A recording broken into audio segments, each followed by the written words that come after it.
अस्सलाम वालेकुम प्यारे दोस्तों। हम सब यंग एज में एकेडमिक सक्सेस को चेस करते हैं, क्लास में बेस्ट परफॉर्म करने की कोशिश करते हैं, compete करते हैं और कभी कभी तो दिन रात कुछ लोग पढ़ाई भी करते हैं पर फिर भी अच्छा रिजल्ट अचीव नहीं कर पाते।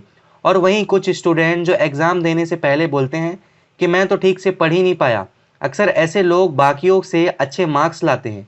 इसका रीज़न ऑथर कार्ल न्यूपोर्ट अपनी book how become a straight a student में डिफाइन करते हुए कहते हैं, हमें स्टडी हार्ड पर नहीं, स्टडी स्मार्ट पर फोकस करना चाहिए।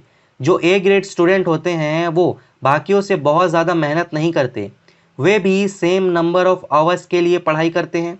कई बार तो बहुत ही कम स्टडी करते हैं, पर उनका सीक्रेट होता है कि वे उस टाइम पर बहुत इफ़ेक्टिवली पढ़ाई करें। वो कुछ ऐसी स्ट्रेटजीज टेक्निक यूज़ करते हैं जिससे कि वे कम से कम टाइम में ज़्यादा से ज़्यादा नॉलेज ले पाएँ। और कॉल न्यूपोर्ट इसके पीछे का रीज़न, सीक्रेट और स्ट्रेटजी इन पॉइंट्स में कवर करते हैं। So number 1, quiz and recall. कई सारे स्टूडेंट एक बहुत बड़ी मिस्टेक करते हैं। अगर उन्हें कोई चीज़ पढ़नी होती है या कुछ चीज़ उन्हें याद करना होता है, वे पहले बुक पढ़ते हैं, देन क्लास अटेंड करते हैं, उस चैप्टर के नोट्स बनाते हैं और उन्हें याद करने के लिए बार बार नोट्स को पढ़ते रहते हैं, उन्हें रीड करते हैं, जिससे कि उन्हें लगता है कि वो अच्छा कर रहे हैं। वे एक लाइन पढ़ते हैं और इमीडिएट उसे याद करके उसे रिपीट करते हैं और उन्हें लगता है कि उन्हें सब याद हो गया है, पर असल में वो इन्फॉर्मेशन उनकी शॉर्ट टर्म मेमोरी में स्टोर हुई होती है जो लॉन्ग टर्म में उन्हें याद नहीं रहती। कई साइंटिस्ट कहते हैं कि ऐसा करना स्टूडेंट में एक इल्यूजन क्रिएट करता है, जिससे उन्हें बार बार एक चीज़ पढ़कर लगता है कि उन्हें सब कुछ याद हो गया है।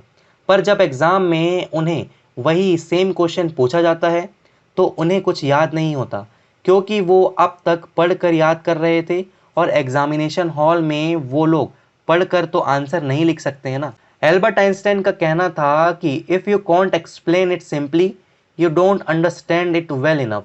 इसीलिए ऑथर कहते हैं कि जब आप क्विज एंड रिकॉल मेथड को यूज़ करते हैं, जहां आपने जो पढ़ा है उसे बार बार पढ़ के याद करने के बजाय खुद को समझाने लगते हो, उसे ठीक से समझते हो, जहां आप ही स्टूडेंट और आप ही टीचर होते हो, बजाय रट्टा मारने के अगर आप उसे लिख लिख कर समझते हो, उसे एक्सप्लेन करते हो और बार बार लिखते हो, तो अब जब भी आपसे वो सेम क्वेश्चन पूछा जाएगा तो आपकी writing and explaining memory trigger हो जाएगी और आप एग्ज़ाम में सही से लिख पाओगे, क्योंकि आपने लिखने की प्रैक्टिस की थी और आपने सिर्फ पढ़ा नहीं था बल्कि समझा भी था। Number 2, pseudo work versus deep work. Pseudo work को ऑथर डिस्क्राइब करते हुए कहते हैं, ये वो काम होते हैं जहां आप अपनी बुक के साथ डेस्क पर बैठते हो, जहां साथ में आपका मोबाइल आपके साथ होता है, उसमें कंटिन्यूसली नोटिफिकेशन आती रहती है, या फिर साथ में टीवी ऑन होता है, या बैकग्राउंड में आपके दोस्त मज़े कर रहे होते हैं और उनकी बातें आपको सुनाई दे रही होती है। फोकस और कंसंट्रेशन नहीं करने देती। वहीं डीप वर्क में आपका फोकस सिर्फ एक चीज़ पर होता है, आपके ब्रेन के पास उस काम पर फोकस करने के अलावा कोई दूसरा ऑप्शन नहीं होता। ऑथर इसका एक इक्वेशन भी देते हैं जिसके according work accomplished is equal to time spent into intensity. जहाँ सूडो वर्क में हमारी इंटेंसिटी कम होती है और उस काम को फिनिश करने में ज़्यादा टाइम लगता है, जो ज़्यादा मेंटल एनर्जी ड्रेन करता है और उस काम की क्वालिटी बहुत घटा देती है। वहीं डीप वर्क में हम अपनी इंटेंसिटी को हाई कर देते हैं, जिससे कि हमें टाइम भी कम लगता है और इफ़ेक्टिवली उस काम को कंप्लीट भी कर पाते हैं। सो हम कैसे अपनी इंटेंसिटी को इंक्रीज करें, डीप वर्क को अचीव कर सकते हैं, इसका सॉल्यूशन ऑथर नेक्स्ट पॉइंट में बताते हैं। Number 3, where, when, how long. Author कहते हैं हमें खुद से ये 3 सवाल पूछने चाहिए, where, when, how long. Where में आपको आइसोलेशन प्लेस देखना चाहिए, जहाँ कोई भी आपको डिस्ट्रैक्ट नहीं करे, जहाँ आप अकेले हो, आसपास कोई ना हो, आपका मोबाइल साइलेंट होना चाहिए, अपने डेस्क पर सिर्फ काम की चीज़ें रखी हुई होनी चाहिए। व्हेन यानी आपको जितना हो सके उतना जल्दी पढ़ना चाहिए, क्योंकि ऑथर के अकॉर्डिंग जैसे जैसे दिन गुजरता है हमारी मेंटल एनर्जी ख़त्म होती रहती है, आखिर में बहुत कम हो जाती है हमारी एनर्जी। इसीलिए आपको सुबह सुबह उठकर अपना मॉर्निंग रूटीन फॉलो करके जल्दी अपने काम पर लग जाना चाहिए। उस वक्त आपका मोस्ट प्रोडक्टिव टाइम होता है। हाउ लॉन्ग के लिए ऑथर कहते हैं कि आपको अपने काम को 50 मिनट के मल्टीपल पार्ट्स में डिवाइड कर देना चाहिए, जिसमें से आपको हर 50 मिनट के बाद ब्रेक लेना चाहिए। पर आप शुरुआत में 30 मिनट का टारगेट भी सेट कर सकते हैं, जहां हर 30 मिनट्स के बाद 5 मिनट्स का ब्रेक लेना चाहिए और धीरे धीरे इस टाइम स्पेन को इंक्रीज करना चाहिए। Number 4, auto pilot schedule. अगर आप स्टडी करते हो तो आपका काम फिक्स्ड होता है, आपको अपना सारा सिलेबस पता होता है, आपकी क्लासेस फिक्स्ड होती है, आपके सारे टेस्ट एग्जाम भी फिक्स्ड होते हैं। ऑथर कहते हैं कि हमारे स्टडी के टाइमलाइन ऑलरेडी स्टेब्लिश होती है, हमारे सब प्रोजेक्ट्स असाइनमेंट की डेडलाइन होती है, जो जनरली आपके इंस्टीट्यूशन, स्कूल्स, कॉलेज के टीचर्स डिसाइड करते हैं, जहां ये सब और कोई फिक्स करता है। तो आपका इस पर कोई कंट्रोल नहीं होता। बट आपको एक चीज़ बहुत अच्छे से मैनेज करनी पड़ती है, वह है आपका अपना स्टडी शेड्यूल। यानी आप अपने एकेडमिक गोल को कैसे अचीव करने वाले हो, उसके लिए आपको हर रोज़ कितना पढ़ना है, आपको इन सभी की प्लानिंग करनी चाहिए, जिससे कि आप अपने शेड्यूल को ऑटो पायलट पर डाल सकें। फॉर एग्जाम्पल, मान लो आपको फ्राइडे को पता चला कि आपका नेक्स्ट फ्राइडे को मैथ्स का या किसी भी सब्जेक्ट का टेस्ट है, जिसमें आपको एक पर्टिकुलर चैप्टर की प्रिपरेशन करनी है। अब जनरली स्टूडेंट स्टार्टिंग डेज में कुछ नहीं करते, रिलैक्स करते रहते हैं, फिर लास्ट के कुछ दिन बहुत ज़्यादा पढ़ाई करते हैं, कुछ तो एक रात पहले ही पढ़ने बैठते हैं, जिससे आपकी बाकी का शेड्यूल खराब हो जाता है।